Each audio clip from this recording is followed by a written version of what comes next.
मैं अपराधी जन्म का, सिख भरा विकार।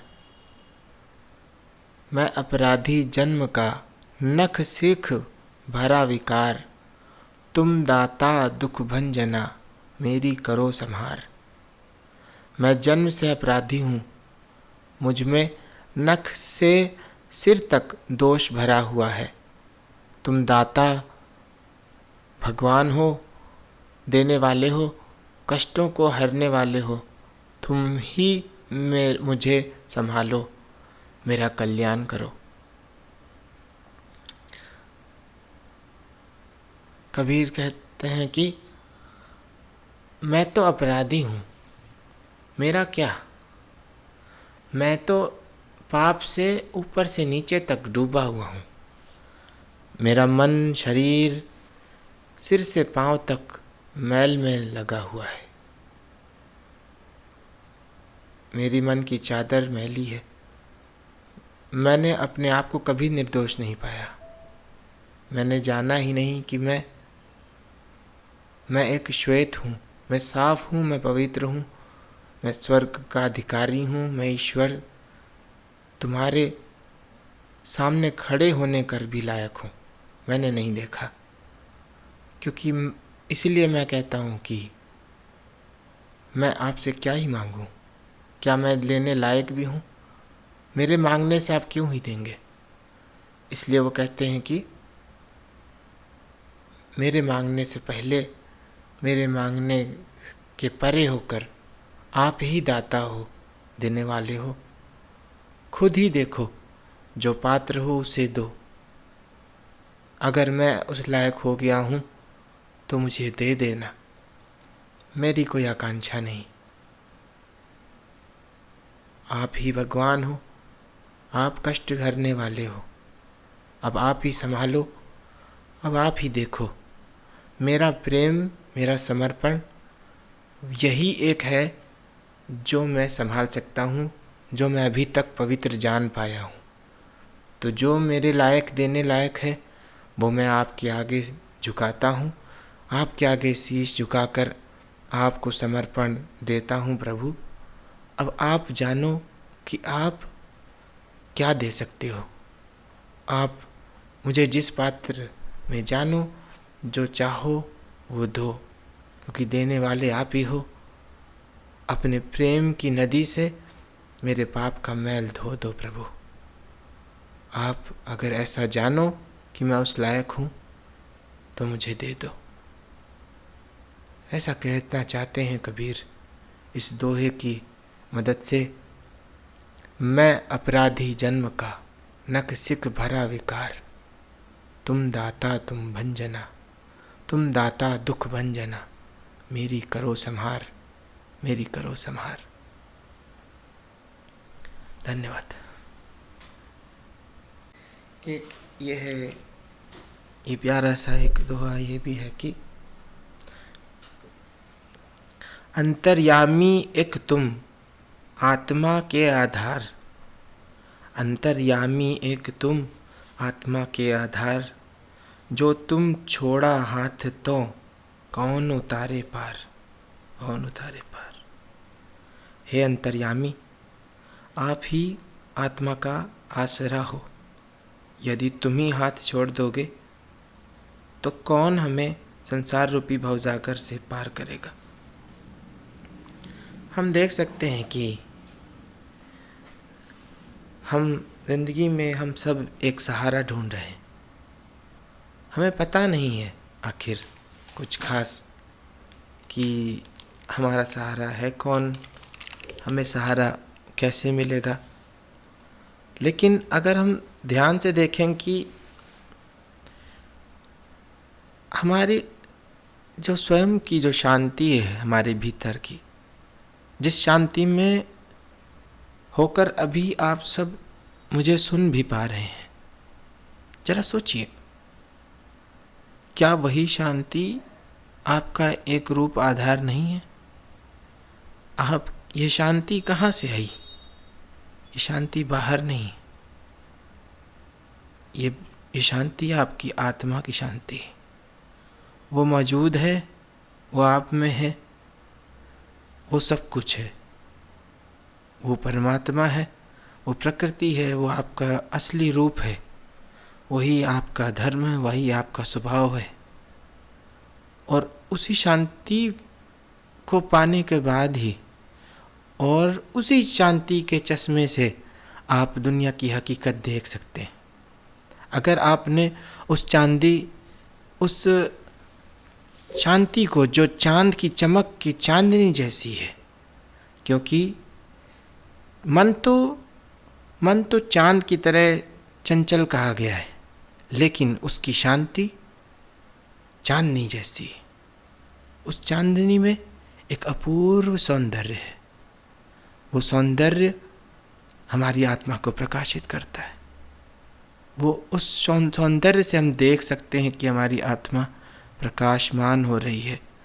और इस समय भी, इस वक्त जब आप हमें सुन रहे हैं, हम सब उस शांति की चमक में होकर ही एक रूप हैं। अभी हमारे भीतर कोई और ख्याल नहीं उमड़ रहा। क्यों? क्योंकि हम इस शांति में होकर एकाग्र हो गए। इस शांति की जागरूकता से एक होकर हम सारी आत्माओं को मिलाकर एक आत्मा को देख सकते हैं। और वो एक आत्मा ही परमात्मा, वही हमारी प्रकृति का मूल है, वही प्रकृति है। तो कबीर यहाँ पे कहते हैं कि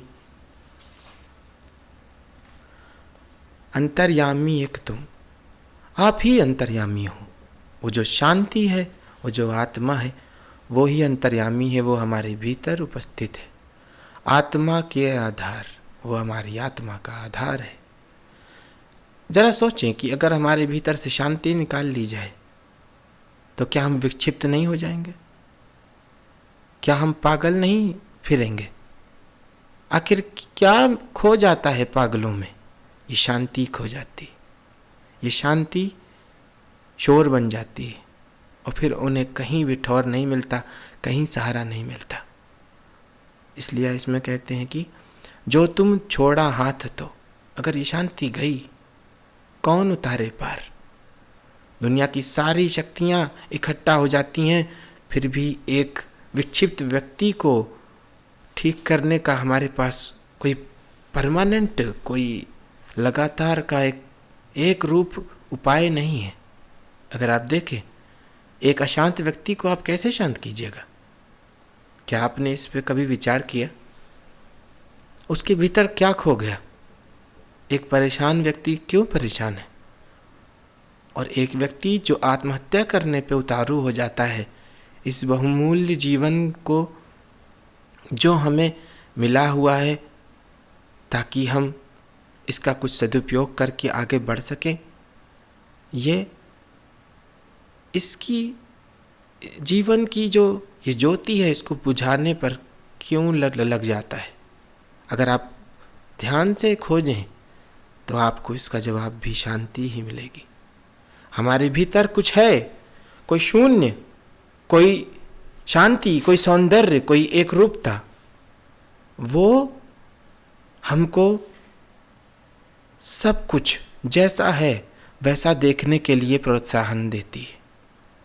उसी शून्यता के चश्मे से हम हर चीज़ की, दुनिया की हर एक व्यक्ति की, हर एक चीज़ की, जीवन की असली झलक देख सकते हैं।